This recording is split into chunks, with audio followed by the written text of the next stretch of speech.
Everybody, well, today's the day we finally get started on the TKX swap for my 88 coupe. So I've been gathering these parts for quite a while in anticipation for this. We hit the dyno and was making a little bit more power than a T5 has any kind of right to regularly hold. So an upgrade was necessary for street use. So and with that, that's why I decided to do some upgrades. This is a .64 overdrive unit, 26 spline input, 31 spline output. Ordered it from Handlin Motorsports, and since I am in the United Kingdom, I had to get it shipped all the way over here. Which, if anybody else has ever done, it is not a cheap endeavor. I mean, this isn't cheap, and it cost me another $400, probably $500 just to get the transmission here, even through the methods that I use, using a freight forwarder. So I had to get it shipped to Florida, and then from Florida it came over to the United Kingdom, and then I had to go pick it up, probably about an hour and a half away from here. So you guys in the States don't know how easy you got it. So when it comes time to do some upgrades with heavy things, like you can't get through the regular mail, and dealing with customs and import duty taxes and things like that. So this is probably the only Fox in the country that's going to have a TKX in it, among a couple other things that we'll get to in a little while. But let's go with the swap. Have a RST dual disc McLeod clutch, cross member. I have a nice cross member in the car right now, but it's powder coated, and I don't feel like cutting through the weld, through the powder coat, through the welds, just to modify it, to repowder coat it, to put it back in. So I just went and ordered Stiflers, so that should get me what I want. Hopefully give me a little bit more room under there, and look good at the same time. To match the clutch, I have to upgrade the rear end. So here is an Explorer 31 spline rear diff. It didn't look too bad when I took it apart. The clutches were fine. I just re-shimmed it, and we'll be sticking that in. Ford Motorsports 31 spline slip yoke, and Ford Racing rear differential cover. Never used one of these before. I don't need the super heavy ribbed ones with the supports for the caps or anything like that. But this should be interesting. If I like it, I may put this one on my 2012 GT. So I just got to get the bolts yet. That's not a hard deal. And I got some Mosier 31 spline, rear axles, ARP 3-inch studs. And I'm not gonna do C-clip eliminators. This is not going to be a drag strip only type of car. I don't know anybody who's really ever snapped a 31 spline axle, so I am gonna play the numbers game and not worry about it. So I'm gonna get some track wheels for the car. We're gonna go to the track, but this isn't gonna be a regular at the strip or anything like that. But I just want to make sure nothing goes kaboom. So those are the majority of the parts that we're going to be putting in, and let me pull back the curtain and I'll show you the car.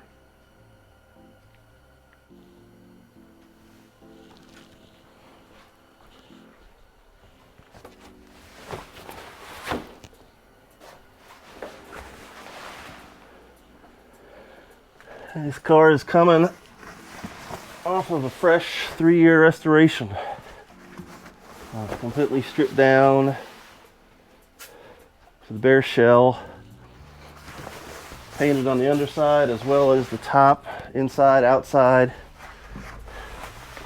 in Bimini blue.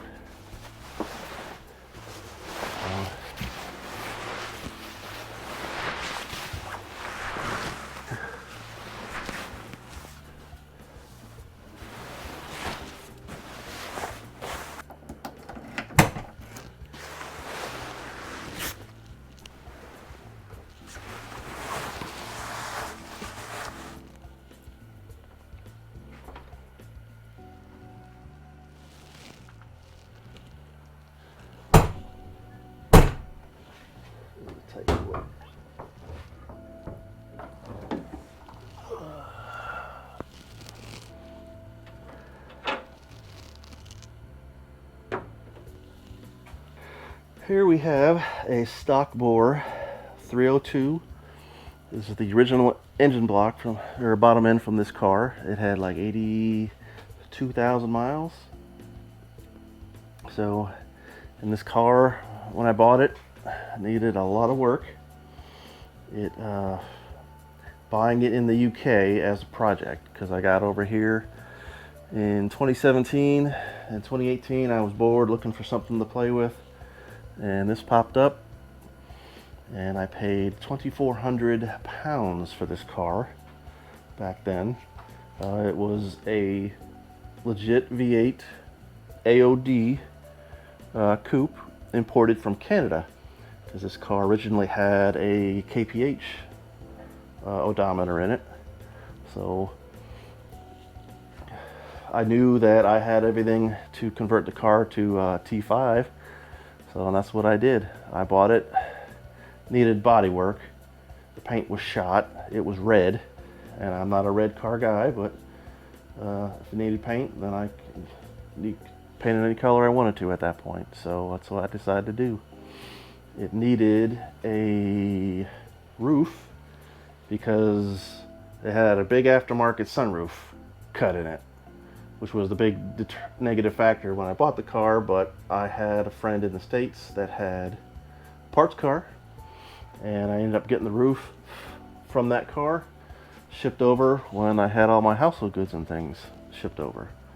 So that all kind of stars aligned and worked in my favor. I needed to get, well, I didn't need to get, but I got from the same parts car, I got fenders, because the person before cut holes in the side here and put the side repeaters, which didn't really need to do, but I didn't want to fill the holes. So I'd rather just put a nice rust-free fender on it instead of worrying about filling holes with the original ones. Anyway, the doors, the driver's door has been replaced. This quarter panel ended up being replaced because it had past damage. So the trunk is a new replacement. Bumper is a new replacement. The front end bumper cover is a new replacement. The hood is a 1.5 inch Cal Cervinis that I ordered and shipped over, kind of in the same manner that I had the transmission shipped over.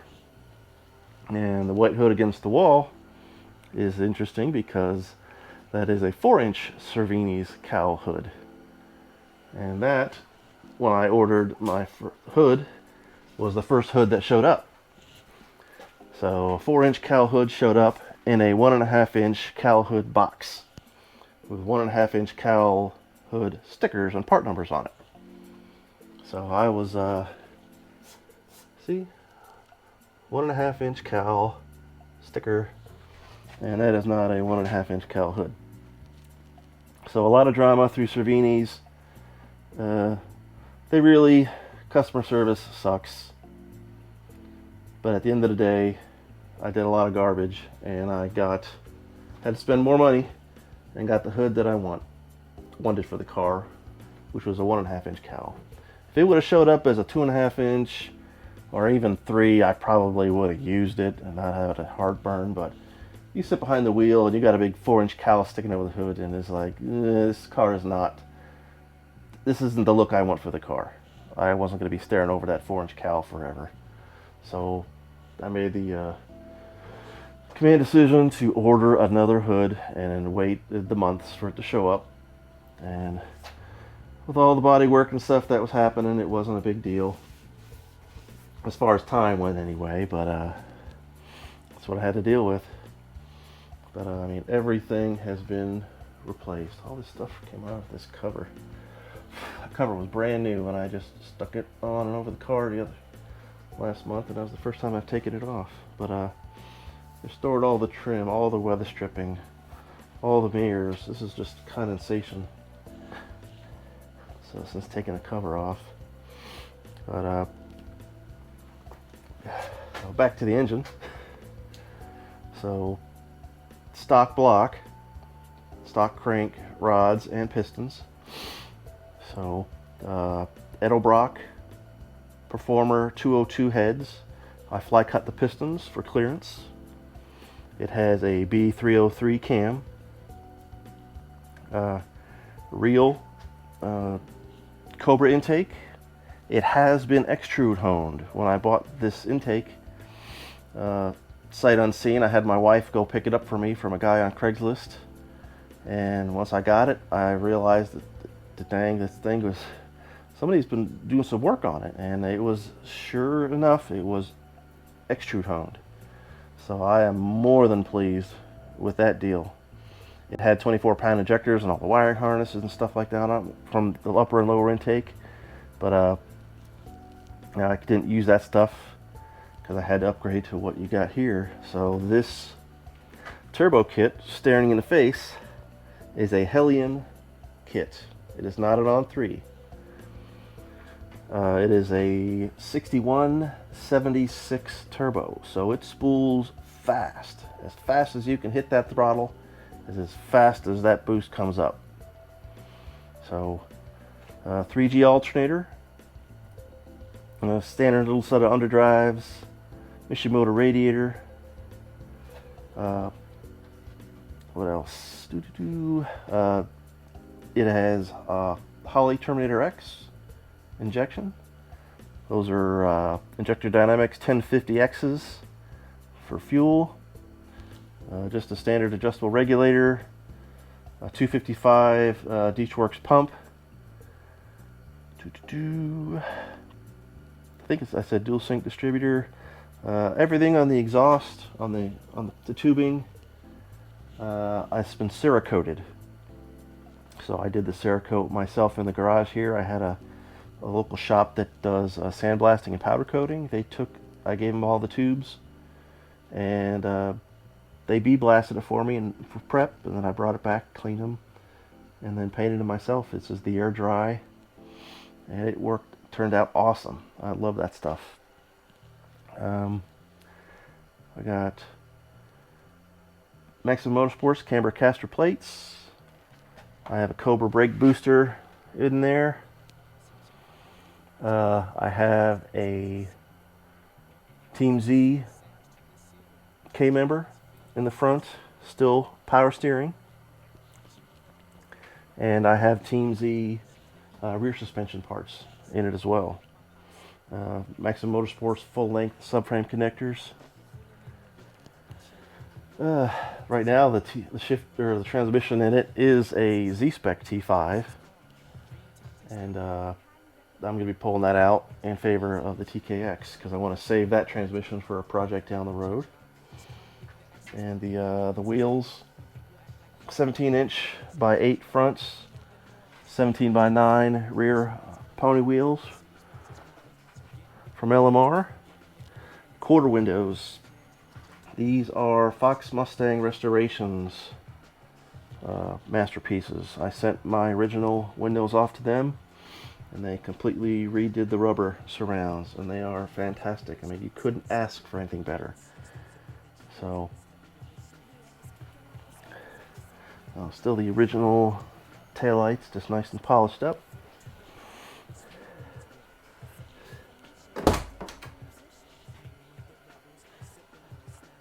And here's a little bit apart, but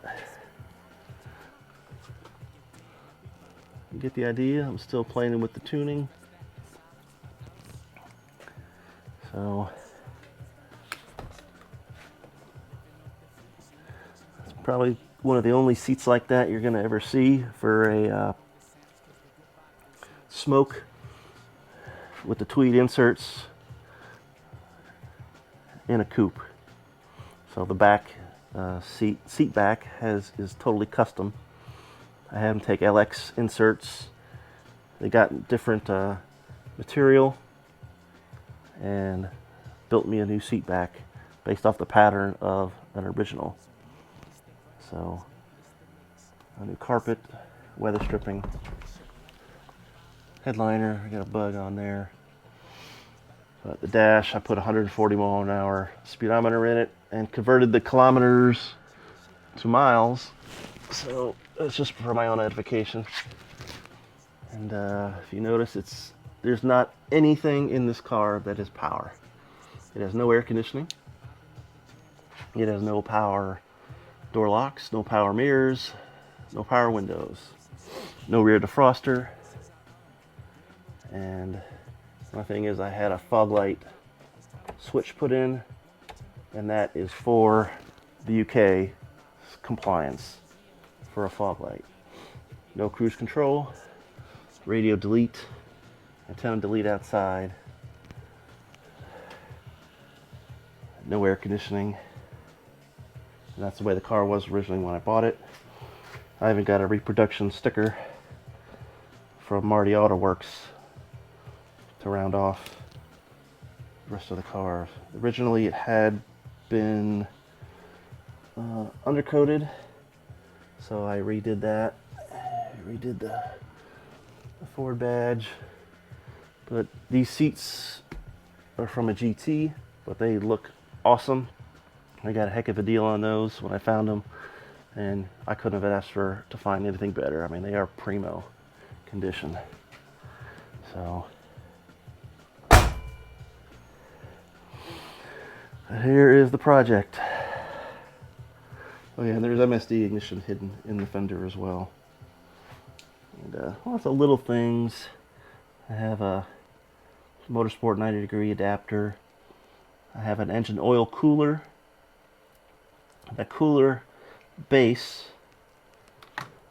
right there is from a 94 Cobra, and the lower radiator hose is from a Ford Lightning.